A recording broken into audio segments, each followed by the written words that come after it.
In any way you want to explain it, that you, in fact, are not the Crow, but the character of the Crow is different from who you are, even though you're the movie.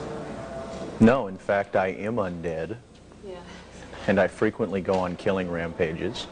And watch, I'll put this cigarette out on my chin and it won't even hurt me. So, I mean, this is a behind the scenes. We're not going to go too much into what the film is actually about. Thank God. Sort of, like, the elements of the film, like, it's your character, it's Eric, right? He kind of has a dark side, but he's also a musician. Do you want to talk about that? Well, the interesting thing about this character to me is that you're dealing with a guy who's literally been pushed to the limits of his own sanity, you know. And I think that something of the persona of the Crow that he takes on, he does because he himself can't necessarily deal with what's happening. And by creating this persona, he creates someone who can deal with what's going on. And I just want to say that I really love playing with Axl, and I'm really looking forward to our upcoming concert tour. Lollapalooza 85, right? So, is like just, do you have like any sort of catchphrase or any sort of thing that you say in the film that is your phrase? Actually, I'm kind of disappointed because I didn't seem to come up with the catchphrase for this film. Another character did, and the catchphrase is, was too loaded. So is that what the crew walks around saying all the time? Absolutely. So, are they rolling, or are they rehearsing? Are they rolling? No. Oh, okay, as long as we're good. So, tell me about like the comic book aspects. Have you ever like read the comic book before? What came first? You're reading the script, or you're reading the comic book? I read the script first, but the comic book is wonderful. It's out in a graphic novel edition right now. There's 3 graphic novels.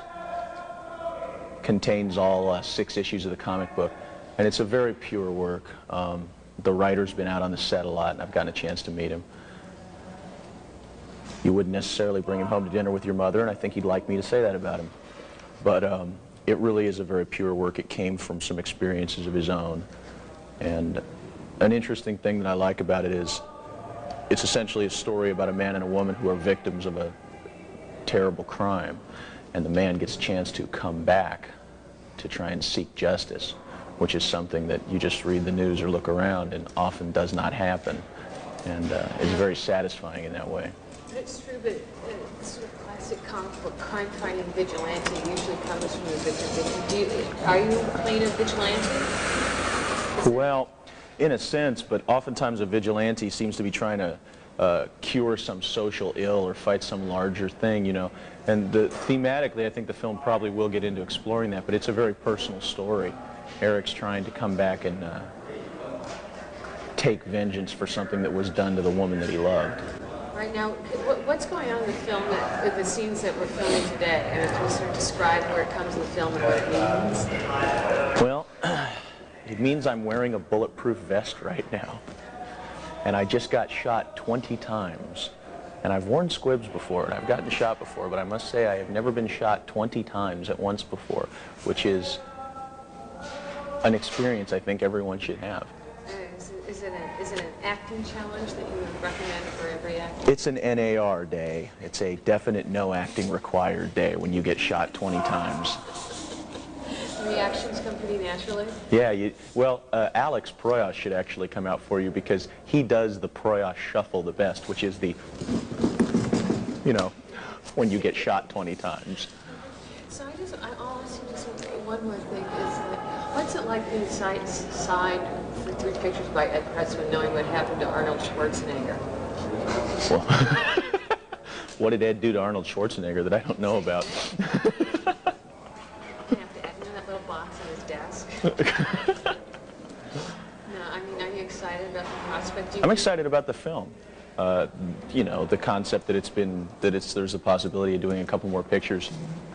You know, that at a dime will get me half a phone call. You know. Yeah, I know. Believe it when you see it. Yeah.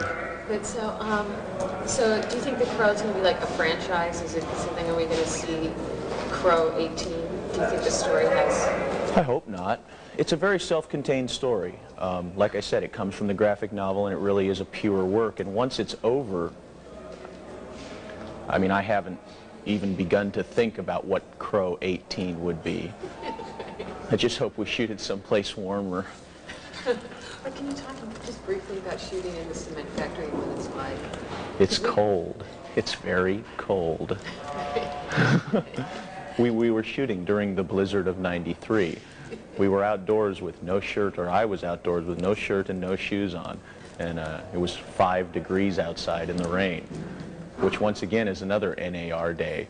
You don't have to work real hard to figure out what you ought to do when it is 5 degrees outside. That's great. I think we can cut it there. Sweet. Very good.